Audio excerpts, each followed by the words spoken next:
Wahdatul Wujud lahir pertama kali di Tanah Suci di saat Al-Hallaj menunaikan ibadah haji. Sepulang dari ibadah haji, Al-Hallaj mengemukakan pengalaman kerohaniannya dalam sebuah konsep yang disebut dengan hulul. Hulul artinya bahwa Tuhan mengalami tempat dalam diri manusia ketika manusia itu mengalami fana, sebuah proses peleburan indrawi basyariah. Cerita tentang Al-Hallaj yang bernama lengkap Abu Al-Mughith Al-Husain Ibnu Mansur Ibnu Muhammad Al-Badawi. Beliau lahir di kota Tur, sebelah timur Laut Baida, Persia, atau sekarang dikenal dengan Irak. Dilahirkan pada sekitar tahun 244 Hijriah atau 857 Masehi dan meninggal pada tahun 309 Hijriah atau 922 Masehi.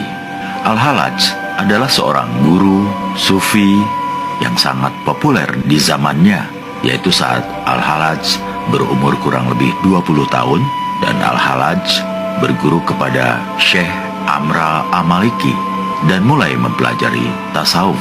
Beberapa tahun berguru pada Syekh al-Maliki, kemudian Al-Hallaj melanjutkan menuntut ilmunya kepada Syekh Al-Junaid Al-Baghdadi. Dari Syekh al-Maliki, Al-Hallaj mengenal tasawuf dan zuhud, serta kemudian melaksanakan kehidupan zuhud yang sesungguhnya. Namun pemikiran politik yang berbeda antara Al-Hallaj dan Syekh al-Maliki membuat mereka harus berpisah. Dari sinilah Al-Hallaj termotivasi menemui Syekh al-Baghdadi di Baghdad adalah rasa kehampaan selama melaksanakan zuhud. Al-Hallaj merasakan bahwa ada sesuatu yang belum dia temukan dan wajib untuk dicari. Melalui Syekh al-Baghdadi, Al-Hallaj menemukan jalan untuk melepaskan kehausan rohaninya. Al-Baghdadi menyuruhnya untuk menunaikan ibadah haji. Di saat melakukan ibadah haji, Al-Hallaj menemukan sebuah ilham, bukan inspirasi, yang membawanya pada kesadaran penyatuan antara dirinya dan Allah Subhanahu wa Ta'ala. Ilham itu merupakan hal pribadi yang tidak tersentuh oleh orang yang tidak mengalaminya. Intisarinya dari ilham yang Al-Hallaj temukan adalah disebut Wahdatul Wujud untuk pertama kalinya. Dengan kata lain, Wahdatul Wujud lahir pertama kali di Tanah Suci di saat Al-Hallaj menunaikan ibadah haji dengan konsep yang disebut hulul, yang artinya bahwa Tuhan mengambil tempat dalam diri manusia ketika manusia itu mengalami fana, yang sebuah proses peleburan indrawi basyariah.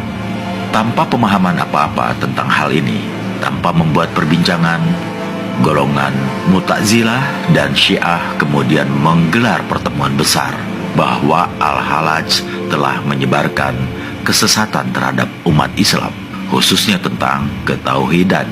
Apa yang disampaikan oleh Al-Hallaj merupakan apa yang dia ilhami dari proses tafakurnya, dan apa yang ditentang oleh kaum Mu'tazilah dan Syiah adalah bahwa tidak benar Tuhan menempati diri manusia. Tentu saja jika manusia masih dengan kesadarannya sebagai manusia, dan terutama karena mereka belum paham apa yang dimaksud oleh Al-Hallaj. Menurut beberapa bacaan, semua ini hanyalah sebuah alasan untuk mengeliminasi Al-Hallaj dari kancah politik saat itu. Al-Hallaj dicurigai dan dituduh bersekongkol dengan sekelompok orang yang akan menjatuhkan pemerintah saat itu. Pada zaman itu, Al-Hallaj adalah seorang pemerhati moral politik.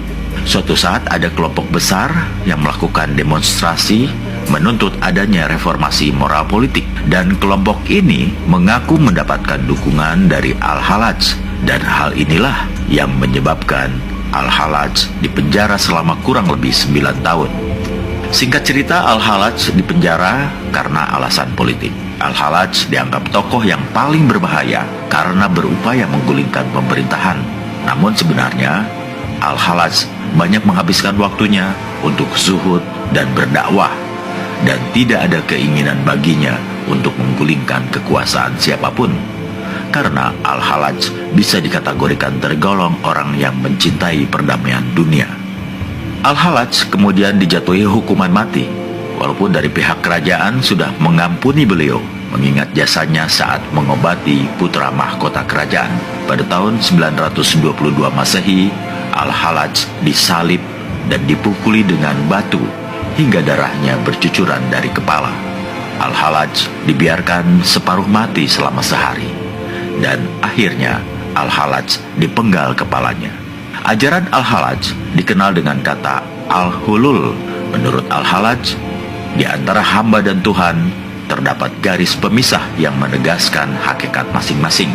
Garis pemisah itu sangat dekat, yaitu yang menyembah dan yang disembah, al-abid wal ma'bud, pada keadaan di mana ingatan hanya tertuju kepada Allah semata dan menolak selain Allah, termasuk dirinya. Maka al-abid pun lenyap dan ditinggalkan al-ma'bud. Kebakwan al-ma'bud merupakan hasil dari fananya al-abid. Pada titik inilah garis pemisah dan pembeda hakikat pun hilang, sehingga pada hakikatnya yang menyembah dan yang disembah adalah satu. Hanya saja orang tidak memahami bahwa yang dimaksud oleh Al-Hallaj adalah al-abid melebur masuk ke dalam al-ma'bud dan kemudian tidak al-ma'bud merasuki tubuh al-abid. Jika kesadaran al-abid masih zahir, maka tidak fanalah dia. Dan jika fana, maka al-ma'budlah yang zahir, dan al-abid menjadi batin atau rahasia yang tersembunyi di balik kebesaran Allah Subhanahu wa Ta'ala.